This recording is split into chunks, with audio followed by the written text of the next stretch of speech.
Hello and a very warm welcome to Meghan and Harry News YouTube channel. I talked about IPSO and how it had been over 6 months since this regulating body for the toxic media, a regulating body made up of media people, so they are regulating themselves. The reputation of IPSO, the Independent Press Standards Organisation, is that it is absolutely useless and does very little, if anything, at all. IPSO have finally released a statement regarding Jeremy Clarkson's disgusting column that I believe deliberately incited hatred against Meghan Markle. Another article by an establishment mouthpiece that was released as part of an obvious coordinated international smear campaign against both Meghan and Harry for years. An article released by Jeremy Clarkson, who had been to dinner with Camilla Parker Bowles only a week prior to the release of the article, a dinner where Piers Morgan was also a guest. Another establishment mouthpiece that release negative articles and comments about Meghan and Harry on a weekly and sometimes daily basis. It says here, Jeremy Clarkson's column about Meghan in The Sun was sexist, according to IPSO. The UK media regulator has rejected a complaint that the column was racist. The Sun published a front-page summary of the findings on Saturday. The column was heavily criticised by IPSO's chief executive, Charlotte Dewar, said the organisation received over 25,100 complaints from the public in a summary of its findings posted to the media regulator's website on Friday. IPSO wrote that it was prompted to launch its investigation into the column after complaints from two women's organisations, the Fawcett Society and the Wilde Foundation, Women into Literature, Development and Empowerment, according to the findings published by IPSO's Complaints Committee. The column breached Clause 12 discrimination of the Editor's Code of Practice, as it contained pejorative and prejudicial references to the Duchess's sex.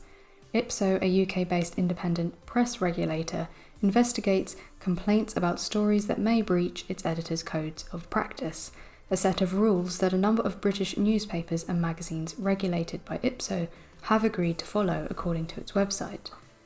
The organisation's regulation standards have been called into question in recent years, however. In 2016, the UK's National Union of Journalists, NUJ, called IPSO a pointless so-called regulator, after it stated that press regulation had not improved since the 2012 Leveson inquiry was published, as The Guardian reported.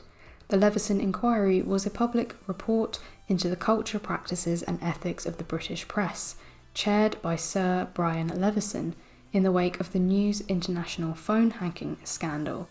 Still, IPSO's rulings appear to be a historic one.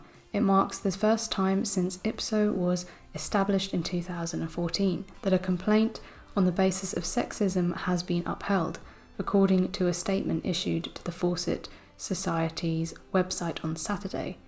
The committee referenced Clarkson's comparison of Meghan to Sturgeon and West in its ruling, saying that the only clear common characteristic between the three was their gender and Clarkson's hatred of them.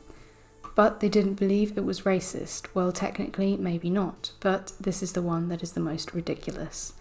The committee also rejected a complaint that the opinion column was inaccurate and that it harassed the Duchess, IPSO reports. So, a well-known media personality writes in a national paper and says he would like to see the Duchess march down a street naked and have the crowd throw things at her, because he hates her so much, and this is not considered harassment. This is not considered to be inciting hatred against someone. To me, disgraceful thing about this article is that it has been written carefully, designed to whip up the crowd being the audience of this newspaper, both in print and online. Whip up that audience into hating Meghan Markle and invoking images of crowds throwing things at her. Yet IPSO seem to think this is okay. Like I said before, IPSO is a toothless waste of time.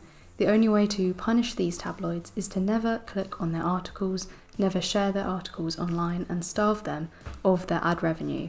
Let us know your thoughts in the comments below.